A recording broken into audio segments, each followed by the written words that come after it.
We had just to figure out a couple of snafus there, and I think we're all set. So we're so glad that you could join us. Today's topic is about self-care and for better mental and physical health. I will be introducing our speaker, Veronica, in just a moment, and I'm really excited to be able to do that and to have her share her expertise with us. So before we do that, my name is Carrie McClellan. I'm the Outreach Manager for Elder Help, and I also help to facilitate these family caregiving webinars on a variety of topics. So we'll just do a brief about Elder Help so that you're familiar with our organization if it's new to you, and then we'll get started with today's program. So our mission at Elder Help is to provide services and information to seniors to help them continue living independently in their own homes. And by doing that, we're also working a lot of times with family members who are caring for their aging loved ones and looking for resources or ways that they can help their families live better and more successfully at home. So it kind of goes hand in hand with that. During the pandemic, it's definitely been a shift of our services. We have been focusing on the most essential needs of our clients so that we can make sure they have what they need during this time, but also ensuring that we are limiting that in-person contact until we have more of that herd immunity, and with the vaccinations coming into play, that's definitely helping with that. So we're looking forward to being able to resume some of our pre-COVID services, but for the time being, we are providing food and essential items to our clients, rides to medical appointments, and that does also include vaccine-related appointments. And we're doing lots of check-in calls, wanting to make sure that we're staying connected with individuals who may not have anybody else checking in on them, and making sure that we are connecting them to other resources as the needs arise. So in addition to those direct services, we offer our family caregiver support through online resources a lot of times, but we do provide information and referral. So if anybody is looking for resources or trying to figure out what to do next, you're welcome to call our phone number, our main line at Elder Help, to be able to ask those questions and get pointed in the right direction. Through this support, we also have ongoing webinars, and that's where today's webinar comes into play. We try and offer a variety of topics so that as a family caregiver, no matter what stage you're at, you can benefit from some of that information. We do also house all of our recorded webinars that have been previously held on our website. So if you're interested in checking out what other topics we have had in the past, you can go to elderhelpofsandiego.org, and on our family caregiver page, you can access the webinar library there. And that's where this will also be held as well as our YouTube channel. We have, in addition to that, created online courses for family caregivers, and there's 5 different courses. They're all available for free. You can access those through that family caregiver webpage as well. And they really have a lot of great assessment tools and education for family members, again, at any stage. So feel free to check that out. We also have a partnership with Alzheimer's San Diego and Southern Caregiver Resource Center. These are 2 great organizations that are in our community supporting family members throughout their caregiving process. So definitely look into those. All right, and as I said, I'm very excited to be able to introduce today's speaker. So Veronica Mitchell, I have known her for several years now through a variety of community networking opportunities through the Caregiver Coalition for San Diego. And I'm just going to share a little bit about her bio, and then she can take it away. So Veronica is a writer, she's a consultant and a speaker based here in San Diego. She has also, in her prior entrepreneurial life, she was the founder of 2 corporations, so one in Vail, Colorado, and one here in San Diego.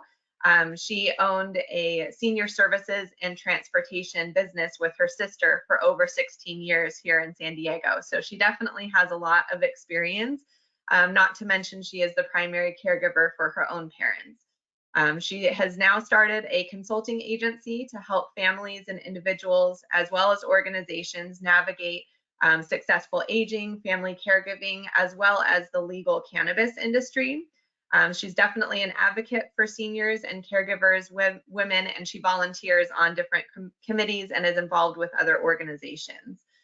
She writes the caregiving column, Ask Veronica, for the San Diego Union Tribune, and she is a freelance writer for different media outlets and organizations. So she comes to us with a wealth of not only personal but also professional experience and expertise. And Veronica, I'm so excited that you're going to be joining us this morning and sharing that with all of us. So I will let her take the reins. And when I do that, so for anybody who has any questions throughout the presentation, you can feel free to use the raising of your hand feature and type them into the chat. When Veronica is done, we'll take a look at those questions and we'll go through them to answer. So just keep that in mind. If you want to submit your questions while we are going through, you're welcome to do so. All right, and you should be able to advance the slides if you want to give it a try.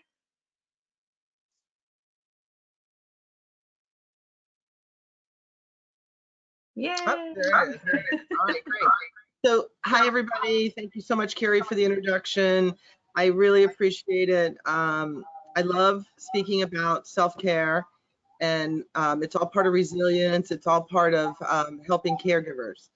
Being a caregiver, I realize how difficult it can be, how challenging it can be on many, many levels.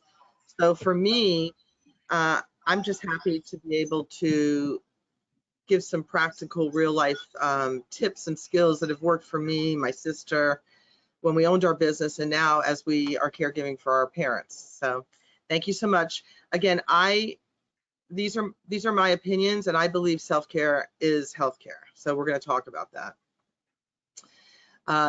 Always check in with your medical team when you're trying new things out, your trusted friends, family. Everything in here is my opinion unless I note otherwise. Okay, lots on the screen, but it gives me time to talk for a little bit while you read or not read. And I can always provide this as a PDF and email it out if anyone's interested. This is a definition that I use for self-care. And for me, over 30 years now of really practicing self-care, even longer. It's a series of choices that I have to make. It's not self-indulgence. I know a lot of people joke about self-care in social media, and it's all about, you know, eating bonbons and having a bath and sipping wine and beer, going to the man cave with your guys and your buddies.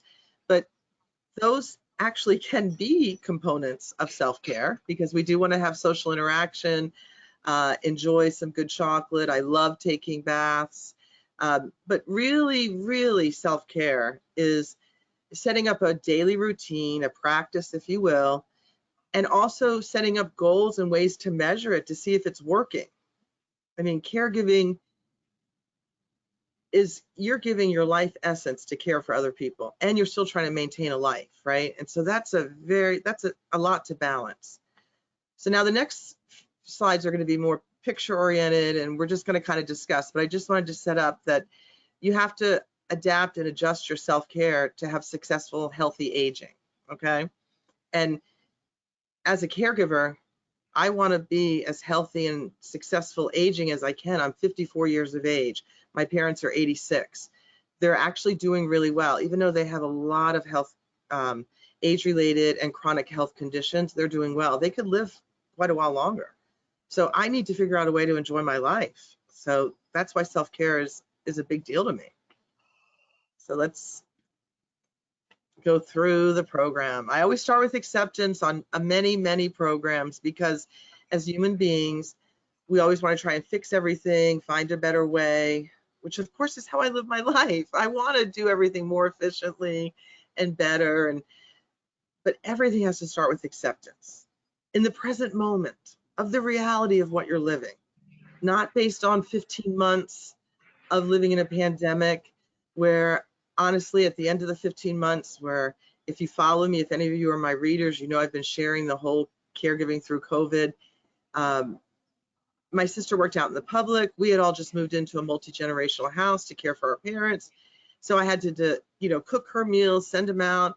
I had no respite. This isn't complaining. It's just to say that at the end, I was in a kind of a rut of just kind of complaining and saying the same thing. But the reality was that we're getting ready to get vaccinated. We lived through it. We were alive. I'm exhausted. Yes. I need a break. Yes. But, I needed to be in the present moment. So, and we'll talk more about this as we go through. So self-care begins with acceptance. Okay. Then it has to be actual things that you're doing, practices, if you will, SOPs, standard operating procedures. It's just how I run my life. I've been an entrepreneur since my early 20s. And when you're in a startup, you wear every hat in the business, you do every job. And if you do it well and you really hustle, your employees really thank you for it. So, but then you learn how to be efficient and you learn how to take care of yourself. So you have to eat nutritionally dense food, and you have to eat. I know myself, I find I'll get everything ready for my mom and dad, get breakfast ready, and then I have to hurry up and get on social media and promote my brand, promote my writing. I have to do a little bit of consulting projects. I have to write for deadlines, and then I have to get their lunch ready. I want to prep all their meals and cook all their meals fresh, and it just doesn't always work, but I have to eat. We have to take medical checkups. I wrote a piece at the beginning of the year in January about how nurturing yourself and self-care should start with an annual checkup. That is a good way to measure things. I know for myself, when I wrote that article, I said, oh my gosh, Veronica, you've got to check back in. You haven't been to the doctor in a couple of years. And actually it was probably more like 3 years or more. Just caregiving for my parents, closing a business. I had a car accident that resulted in a traumatic brain injury. So everything was just focused on getting through that. Well, when I checked back in, I realized, I know I've gained a lot of weight, but when you go and check back in and you see your blood work and you see you got inflammation, you see how much weight, maybe you got to go to PT. I said to myself, I got to check back in and take care of myself. I got to set some goals. I got to write them down. I got to go to my dentist. I got to go to my therapist. My healthcare is from the top of my head to the bottom of my feet. That's healthcare. So there's more we can do. I liked this picture for self-care because in addition to, the practical stuff that we know, check in with your doctors, eat good food, get rest, hydrate, lots of water. I don't really drink sodas. I don't drink alcohol. I'm really a water, tea, and coffee kind of gal, and I do real juice. But this is a good picture that's very encompassing on many levels. And let me point them all out to you. One, we get outside. Even if you're on your porch or your patio, or you're just outside going from an appointment and you spend 5 extra minutes outside just breathing, that's getting self-care. You're in the sunshine, fresh air. This particular picture, these two people could be walking together to be saying hello to each other. One person's walking their dog, they're getting exercise. They could just walk past each other and smile and wave at each other. That releases endorphins when you get outside and see other people and say hi. Especially after a pandemic where we've been isolating and our whole country is in the middle of mental health crisis. All the flowers right there, you can walk by and stop the flower and stop to smell the flowers. Like really that works. If you follow me on social media, you'll see I post flowers all the time because San Diego has such beautiful flowers on my walks. There's just beautiful flowers. So I do take time to stop and look at them and take pictures of them. There's a guy in the background. He's like, I don't care. I'm just going to go exercise by myself. Or maybe he's going to go with a group and he's waiting for his group to get there. Who knows? But they're in their local communities or they're on vacation walking, but they're outside. They're exercising. They're getting sunshine. And I wish I could have found a better picture to have everybody included. So we'd have people in wheelchairs and walkers. I need to update a lot of my photos, but it's all inclusive. Moving the body can be anything. If you're wheel bound, if you're bed bound, there's lots of ways to move the body, and we can all help each other in doing that as caregivers. Self-care also means connections. Oh my gosh, before the COVID, everything was about being in person. We did all of our conferences in person. We did a lot.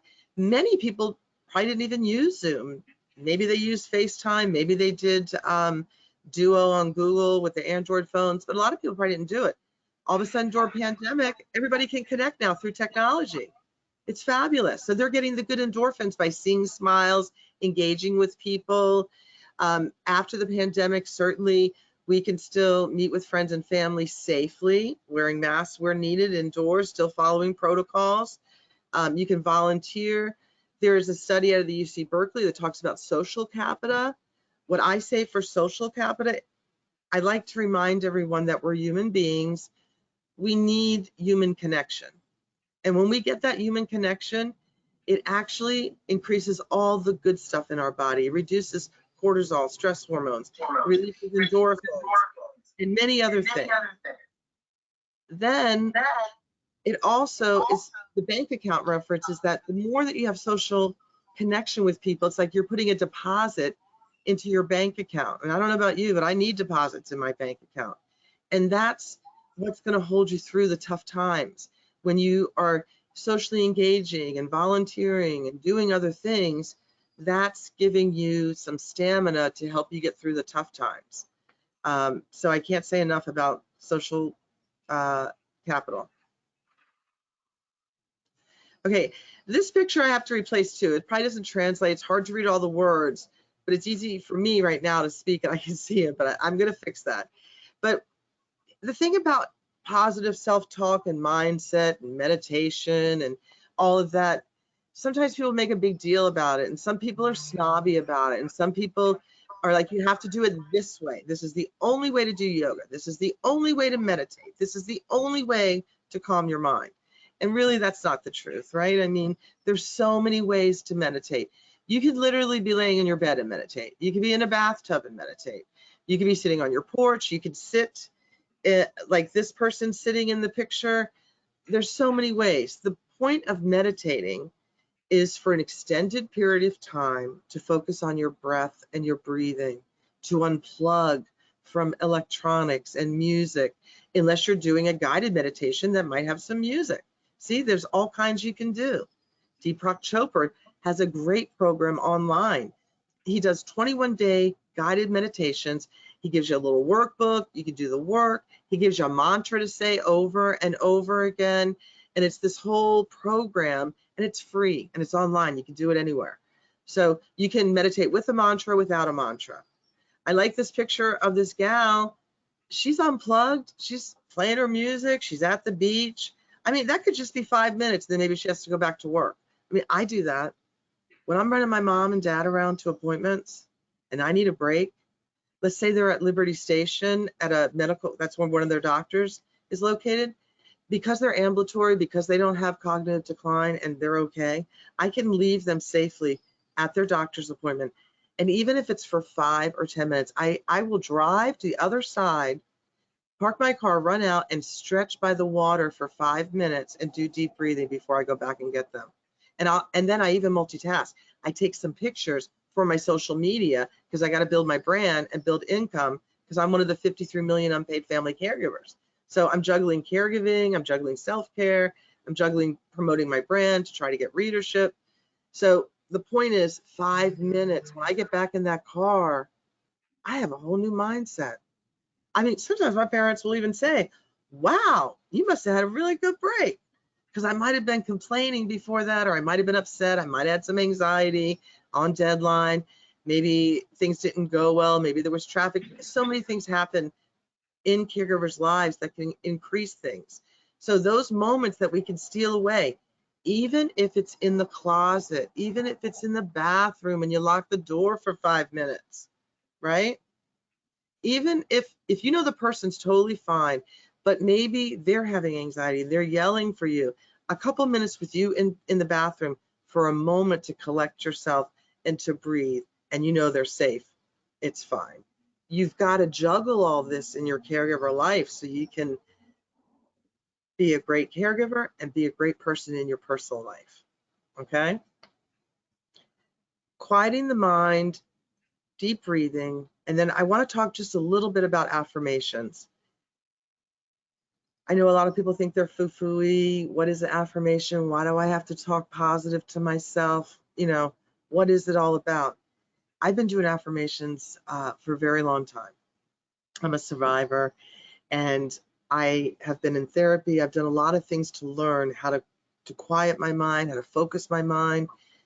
World-class athletes, Olympians, they're all about positive self-talk. Do you think Tom Brady wins all of those Super Bowl rings without a mindset of positive talk? When he's in the clutch and he's got to make that pass, you know, all of those things. When someone's on stage and they're dancing and they're performing and something happens and they got to get right back into it and finish the show, that's a mindset of just focusing on what needs to be done. So affirmations are a way for you to focus on the positive and to remind yourself to talk positively to yourself. And this next screen is going to tell you how I do affirmations. Because I don't want my own brain to forget who I am, and I want to reinforce right now that things are going well. I literally say, I, Veronica, now am getting fit and healthy every day. Now I have to say that every day to myself. It's a struggle to have been an athlete, skier, road cyclist, all of this, and to now on the other side of a brain injury and gaining a lot of weight and everything, to try to get back into physical fitness. So I have to put myself up. It's not hard. It's very hard sometimes to get back into it and start over. So I remind myself that. I mean, back in the day, one of my jobs when I was in college, a friend of mine made me a frame, and it actually said, I, Veronica, now am ... And that way I could, prompt myself. So whatever it takes, okay? When I am in a negative space and I talk negative to myself and I say negative things like, oh, I hate my life. I'm never going to meet a guy. I'm always caregiving. I never have time for myself. I lose all of my writing gigs. I'm never going to make this deadline for this webinar. Oh my gosh. When I came on this morning with Carrie, the camera wasn't working and I had it all set up for my webcam. I didn't want to use my laptop camera. And I didn't know you were going to be seeing my office because I'm used to doing Zoom with the other background. So I just have to roll with the punches. But inside my head, instead of talking negatively, I have to remind myself, relax, Veronica, take a deep breath. It's going to work out. Slow it down. Okay. Another thing to do is post positive messages around your house. I love the bathroom mirror for that. It's a perfect place. The computer screen, your car, places that you're at all the time. Just post some positive notes. It's a good thing. All right. So what is the point of all this? What's the point? My life is hard. I'm working for nothing. I haven't been out. I haven't had time off. It's 24/7 caregiving. I love the people. I love my parents so much. I love them. But I'm tired. I'm overwhelmed. I'm stressed out. What is the point of self-care? Well, I'll tell you what. It's to improve the quality of your life, literally. It's to remind you that you have to take care of yourself. It's to remind you that you have one life. And while you're caregiving for other people, you still have to take care of yourself. Because literally, if you're not able to function, you can't take care of the person that you're giving everything up to care for, right? So you're doing this, you're going to help them through whatever they got to get through, whether it's temporary, whether it's chronic for the rest of their life, or it's just, you have to take care of yourself. Successful, healthy aging demands that you practice self-care so that you can get through the long haul. And if caregiving comes to an end and you are now going to have this time to either get back into a career, get back into your life with your family, you need to have some stamina, you need to have some muscles, you need to have some positivity and things to move forward. So when you transition from caregiving into another area after a life transition, you need to have something inside of you, the fortitude to be able to do it. Self-care provides that to you. It also soothes emotional stress. It also smooths emotional distress. There is no shame in my mental health game. I know that's corny. I did actually use it in my article that was published last week with the Union Tribune. That was one of the subheadings. Because the reality is, I take care of myself from, like I said earlier, the top of my head to the bottom of my feet. If I have extra anxiety, I need to get back in with my therapist, maybe join a support group, talk with a friend. I need to figure out ways to help the mind-body connection, work-life balance, all of that. That's what self-care does. All right. So what are positive net results? Well, for me, after just going to the doctor, I've been working out for the last few months. So now I'm starting to lose weight. It's not coming off fast, people, and it's not supposed to. So I know that. So I got to talk myself into keep doing it. It's going to take forever to lose this weight. But you know what? I put it on. I got to take it off. I got to do the work. Positive net results means that I'm going to get healthier or maintain good body health, right? It means that I'm going to know my strengths and my limits and my desires. I'm going to try and get some of my desires. I'm going to try and work within my limits. I'm going to be able to set boundaries, because if I know my limits and I can't do things, I'm going to try to prevent resentments, because I'm going to communicate effectively with people, and I'm going to do what I can do, and I'm going to say no to what I can't do, and I'm going to let things go. And what other people think about me is not my business. I have to take care of myself, my family, and my care recipients. That's what I need to do. I need to get good sleep. I need to figure out how to find financial help. As an unpaid family caregiver, we lose income and job growth. And at 54 years of age, I'm not going to get it back. Ageism is a real thing. So you throw that onto a caregiver, that's a lot of emotional distress, financial distress. So we need to work on all this. That's why creating a daily practice helps. It seems overwhelming, but if you chip away at it every day, it makes it a lot easier. So how do we do self-care? I am really big into setting boundaries and letting go. Now,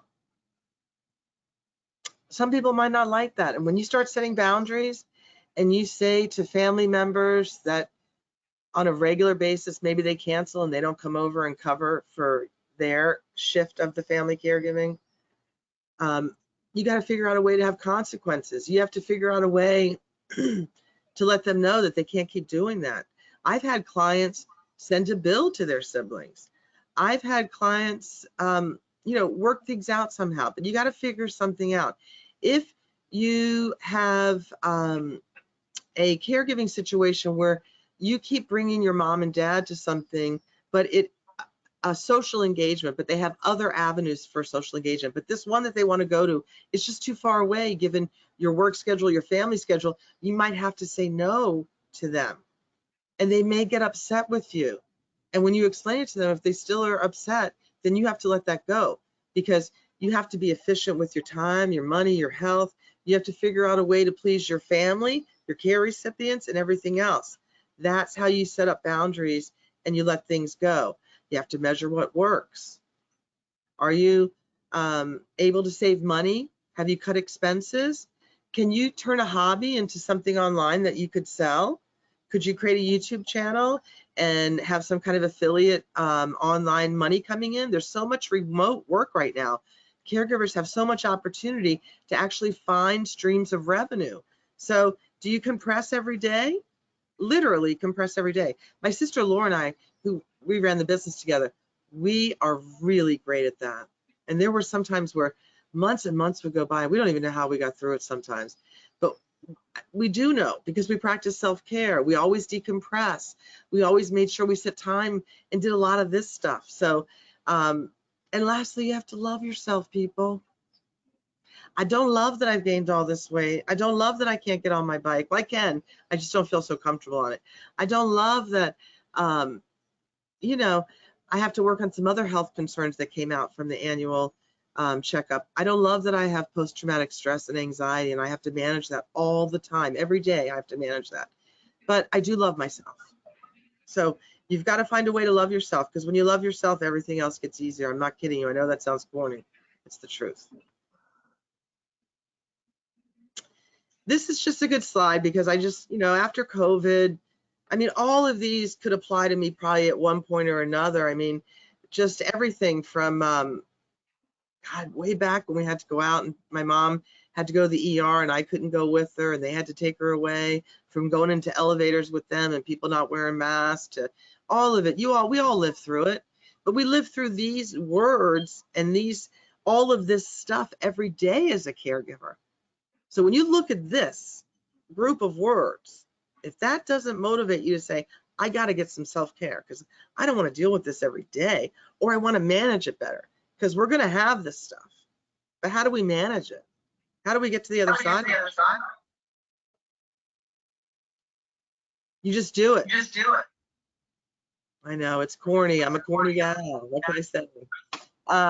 You got to practice it daily. Practice. Listen, when I moved to Vail, Colorado, I really didn't know how to ski or snowboard. I had been ice skiing is what I call it now that I know about powder skiing. It was just in Maryland where I went skiing. It was nothing compared to going to Colorado. As a matter of fact, the first couple of times I came home, I threw everything, all the equipment at my boyfriend and said, what am I doing? This is too much work.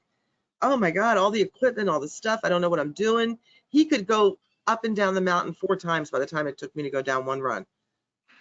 By the end, I loved it because I practiced and I loved it.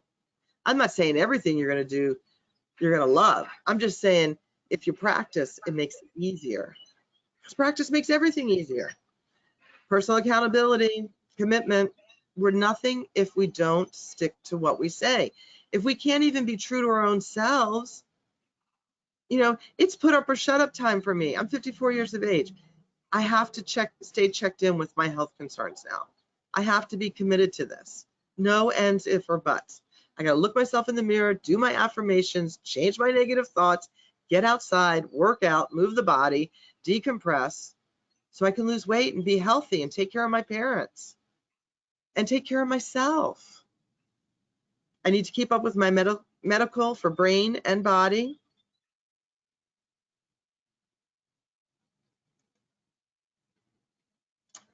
Okay, you got to keep doing it though, right?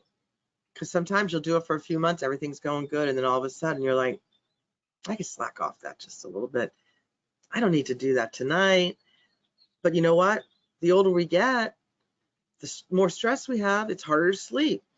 If you don't start sticking to good sleep patterns, it's hard to get good sleep the older you get. So you got to make changes for better sleep. You got to learn to be proactive and not reactive. Breath work helps with that.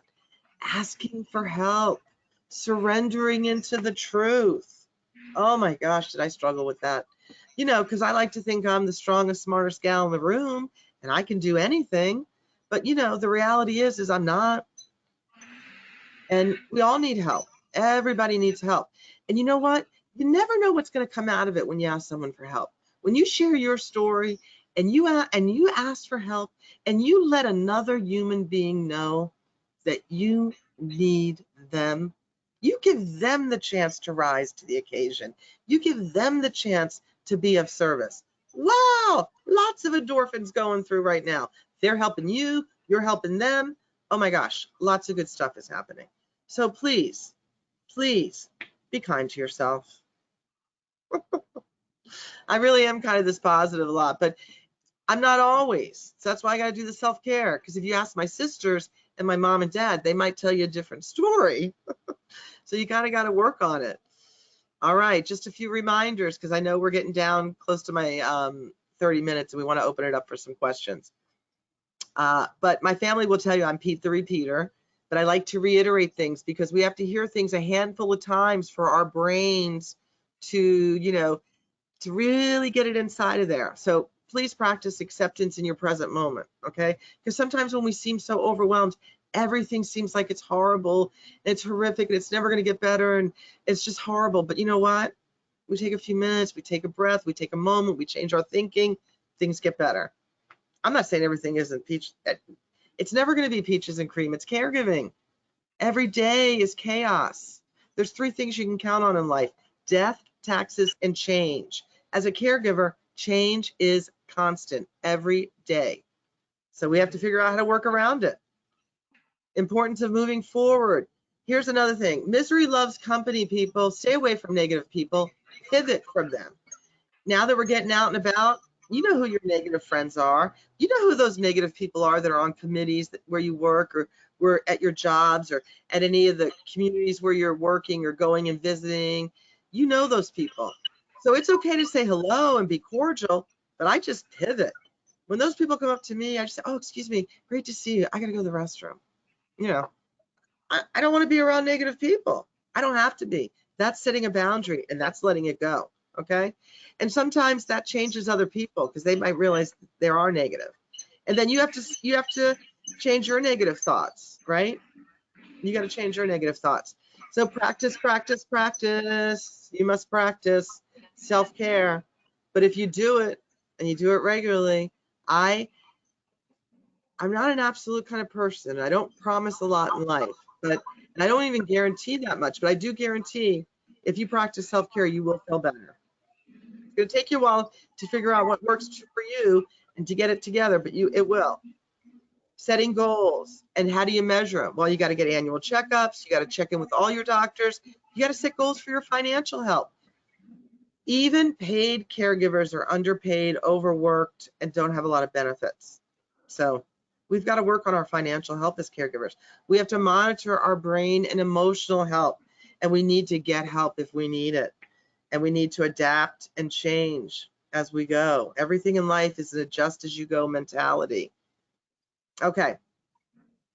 I'm not going to get too much into this because this is a whole webinar series if you want to get into the seriousness of caregiving. Depression, suicide rates are higher for caregivers, way higher than the regular population. A lot of people will unwind with drinking. A lot of people unwind with cannabis. As Carrie mentioned, I work with older adults. I'm helping my mom and dad use cannabis. It's been helping my mom with her gut health. She doesn't have fecal incontinence anymore. We have a lot of positive stuff happening with it. But the reality is, for caregivers, we have to watch what we do. We can't just unwind with a couple of glasses of alcohol every night. It's very addictive. It's very depressing. And if you're already in a depressive state, and if you're taking medications, and not just psychotropic meds, maybe for depression, anxiety, and any other mental health challenges, but if you're taking other kinds of meds, they can counteract. Cannabis can counteract with medicines, even for older adults. You know, my dad can't do cannabis butter because he's on blood thinners and it interacts and lowers his blood pressure. He can do a tincture and I can monitor that better. My mom can do the butter.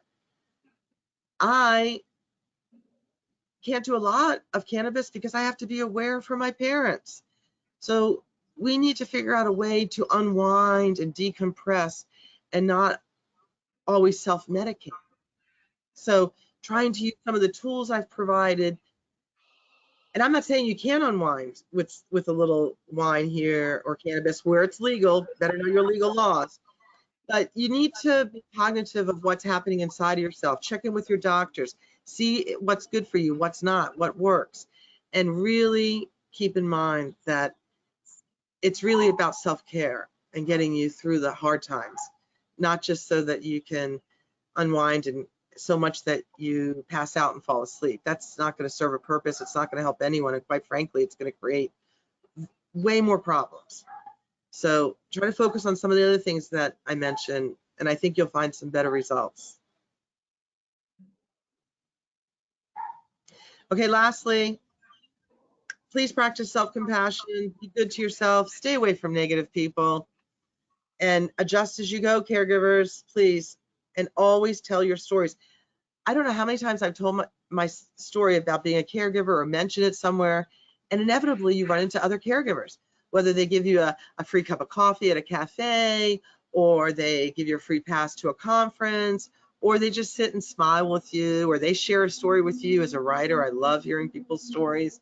So that's it. I hope that you really think about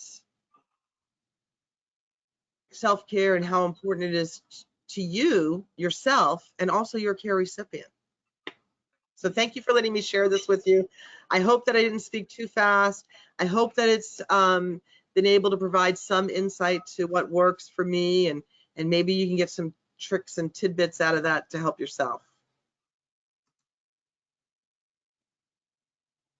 Well, thank you so much, Veronica. I really appreciate you sharing all of your personal experiences as well as your expertise with everybody. I know that, you know, it's not all rainbows and butterflies, and I always appreciate how real you have conversations and kind of make it, because we're all dealing with things in different ways, but making that more aware and having that term acceptance is important as well. So thank you for sharing. I'm going to go to the next slide because I know that you have your information on here. But if anybody does have any questions, please feel free to use the raising of your hand feature, and you can submit by typing in your question, and we're happy to go through those now. So feel free to do that if you have any questions. We're also recording this webinar, and I will be sharing the recording with all of you a little bit later today. So if there's somebody who you know could benefit from the information who wasn't able to attend today, please feel free to share the link with them as well so that they can get all of the helpful support that Veronica offered today. And I'll also share her contact information when I do send that. So thank you again.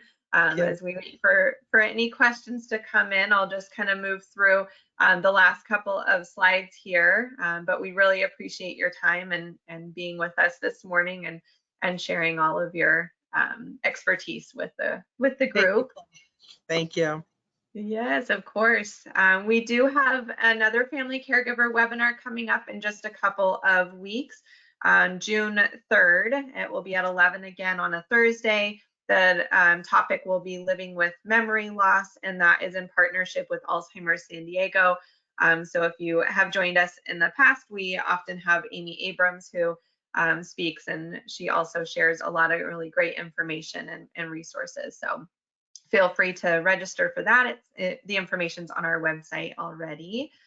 And if you would like to receive just automatically our upcoming webinar information, let me know. You can just email me directly. My email is on the screen there, and I'd be happy to add you to our list so that you get all of those details on a regular basis. If you do have any questions or are looking for resources, just in general, you can feel free to reach out to Elder Help, and our main phone number and email address is listed as well as our website. So please stay connected. I think, you know, as Veronica talked about so many different things, and you know, we're not alone in this process, although it can feel that way sometimes, but there are a lot of great resources that we can help you get connected with if you do need that extra support. So definitely reach out, and I'll be sharing her information as well with the recording that I send out to you all. And I'll also include the Caregiver Coalition, which we're both a part of, and that has a lot of really helpful supportive resources and conferences that are being held as well. So if anybody, I don't see any questions coming in. So maybe we covered it all. But if you I hope it was good, and I hope people enjoyed it, and you know, walk away with a couple little tips to make their lives easier. I think the more that, you know, we all hear the information, the better it will be, because as you said, you know, it takes practice, and we might get in a routine for a couple of weeks or a couple of months, and then we fall off of it. So I think any opportunity to have that reminder is beneficial. So thank you for sharing with us and being here, and I'll send out the recording. So anybody has any follow-up questions, feel free to let either of us know. But thank you for spending the morning with us, and we hope that you take some time out for yourself today. Thank you again. I'm grateful. Thank you, Veronica. Thank you, everybody. Ciao. Have a wonderful day. You as well.